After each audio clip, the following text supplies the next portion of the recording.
What if I told you that the way you've been taught to save and invest is actually keeping you broke?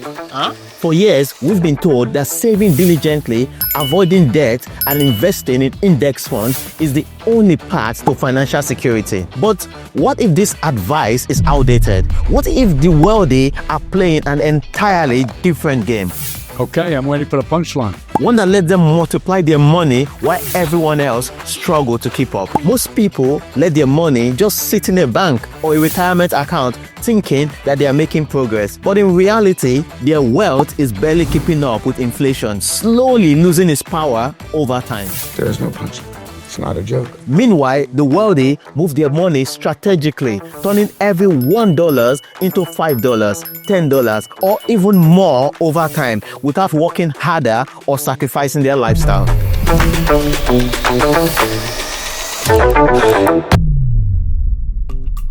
Here's the best part. Anyone can do this if they understand how the system really works. So today, I'm going to pull back the curtain on this strategy. I'll show you why traditional saving and investing don't work like they used to, and I will break down the wealth framework that allows money to work faster and smarter. And by the end of this video, you will know exactly how to turn $1 into multiple investments, setting you up for long-term financial freedom. But before we dive in, if you are new here, my name is Chika, and I've spent the last 2 years studying financial systems and investment strategies while working in some of the biggest financial institutions in the world. I've seen firsthand how wealthy individuals think about money differently than most people, and my goal for this channel is simple: to help you understand money the way the rich do, so you can start building real financial freedom. And if that sounds good to you, hit that like button so that more people can learn these strategies. Now, let's get into it. Imagine I come to your house with a brand new board game. You've never seen it before, but I tell you to sit down and start playing. What's the first thing you would ask me? You want to know the rules of the game. You want to know the goals. You want to know how to win. Now imagine that I've been playing this game for years, mastering all the little tricks and hidden advantages, while you're just trying to figure out how to make your first move. Do you really think you stand a chance against me? For decades, we've been taught one generic financial playbook: go to school, get a good job, save 10 to 20% of your income, invest in a pension or 401k or an index fund, and work for 40 years until retirement. Sounds reasonable, right? But that's exactly the kind of strategy being promoted by financial gurus like Dave Ramsey and Ramit Sethi and other mainstream money experts. Now, there's nothing really wrong with this approach if your goal is to work for 40 years, retire at 65, and hope that your savings last. But the wealthy don't play by this rule. They know something that most people will never figure out. If you only follow traditional advice, you will never build real wealth. And here's why. Savings alone won't make you rich, because inflation eats away at your money every year. Investing in index fund or 401ks or pensions might keep up with inflation, but it won't push you ahead. And avoiding debt completely means missing out on one of the biggest financial wealth building tools available. So, if the rich aren't just saving and investing in index fund, what are they doing instead? Well, that's where the wealth framework comes in. Let me show you why traditional savings and investing doesn't work the way they used to, and what you should do instead. So, let's break this down. You follow the traditional advice, you work for 40 years, save consistently, and invest in an index fund like the S&P 500. On paper, everything looks great. You check your retirement account and the numbers have grown tremendously. Well, maybe you started with $50,000 and now you have $2 million. But when you go to spend that money, something feels off. Despite what you have in your account, your purchasing power isn't what you expect. The price of everything, housing, food, healthcare, has skyrocketed. The dream retirement lifestyle you planned has vanished. It suddenly feels a lot less luxurious. And here's why. Most people assume that their investment go up and they are getting wealthier. But in reality, the value of money is constantly changing. Inflation eats away at your wealth, sometimes in ways you don't even notice. Let me show you a visual representation of this. This chart you're seeing compares the S&P 500, that is the most common index fund, with the global money supply growth. The red line represents the S&P 500, while the blue line represents how much money is being created in the world. Notice something? The S&P 500 moves almost in sync with the money supply growth. That means most of the gains you see in your investment aren't necessarily real wealth creation. They are just keeping up with inflation. If everything around you is getting more expensive at the same rate as your investments are growing, are you actually getting ahead? No, you are just maintaining your position. You are just treading water. And that's assuming you are investing in a simple index fund.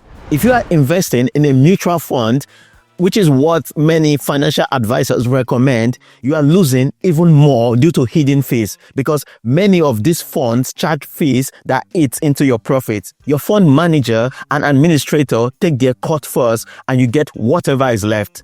Over time, this can cost you hundreds of thousands of dollars, if not millions, gone. So, if the traditional plan doesn't work, what's the alternative? Well, the wealthy don't just pack their money in index funds and hope for the best. They use a completely different approach, one that allows them to stay ahead of inflation, build real purchasing power, and multiply their investment. I call this the wealth framework. And now, let me show you how it works.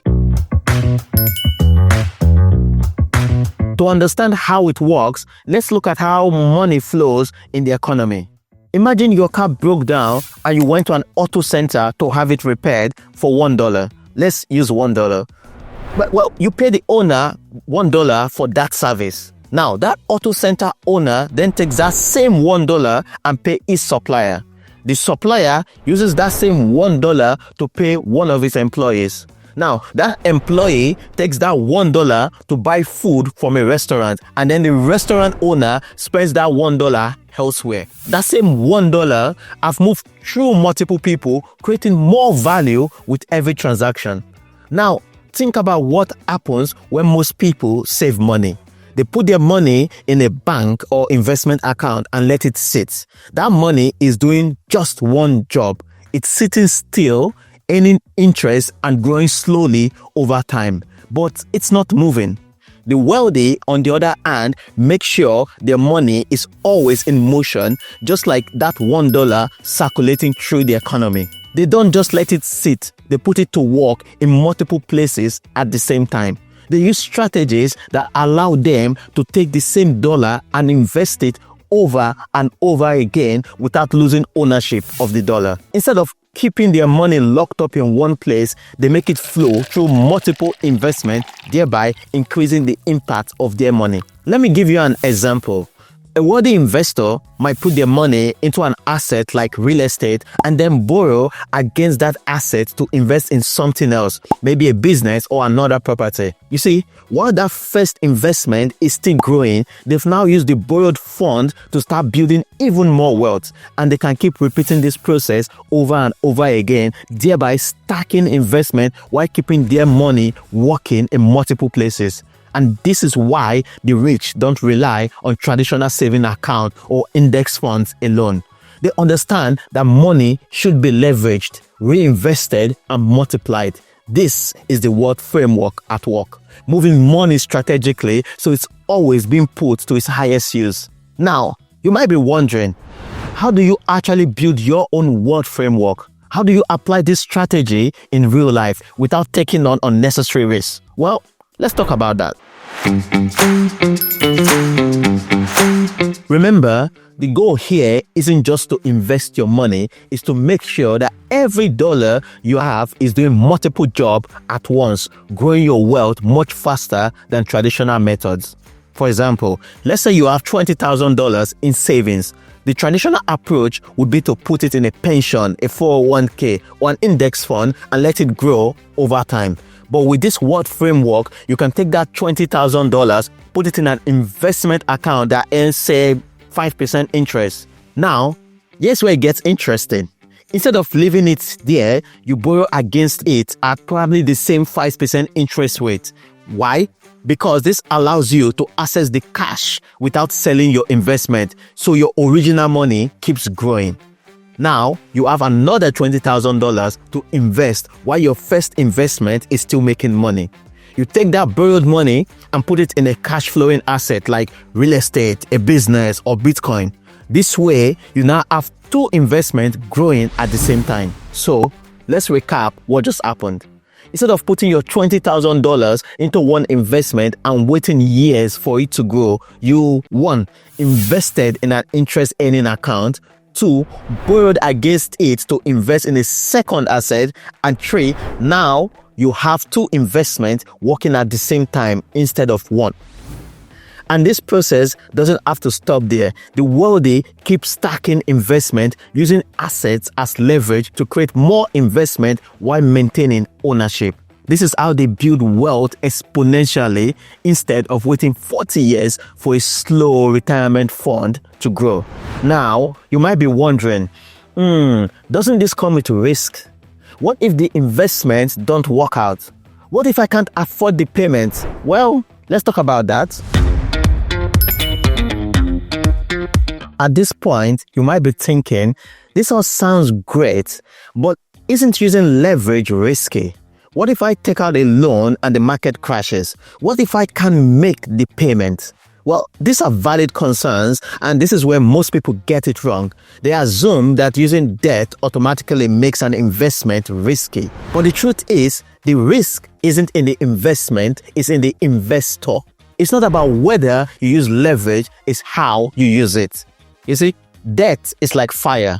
You can cook with fire, you can warm up your house with fire, but you can also burn down your house with fire.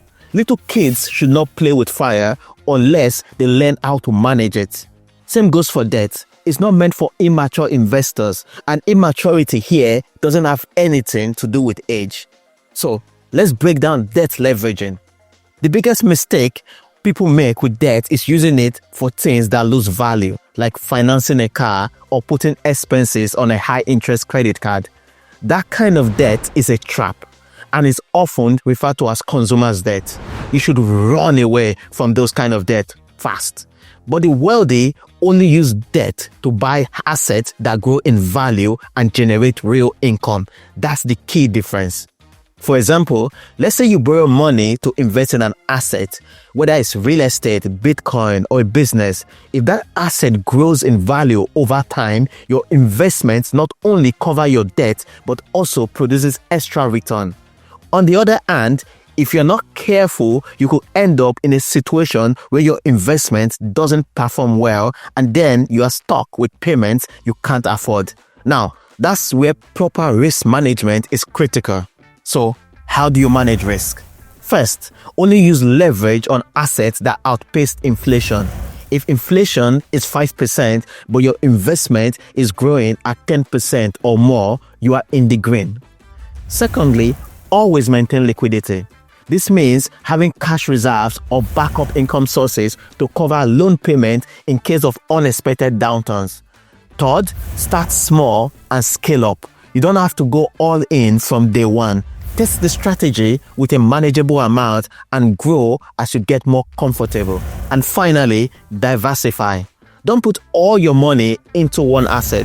Instead, spread it around into multiple investments so that if one performs poorly, the others can balance it out. This is exactly how the wealthy investors protect themselves. They don't take wild risks, they take calculated ones. And because they understand these strategies, they grow their wealth faster and safer than those who simply save and hope for the best. Now, you have a choice. You can stick with the traditional path, work for 40 years, save, invest in index funds only, and hope that your investment grow enough to retire. Or you can start playing the game like the wealthy do, using smart leverage, compounding, and stacking investment to reach financial freedom much sooner. Which side do you want to be on? Drop me a comment below. Do you think that leverage is risky or necessary for wealth building? I'd love to hear your thoughts. And if you found this video helpful, make sure to subscribe and hit the bell notification so you don't miss the next video. Thanks for watching, and I'll see you in the next one.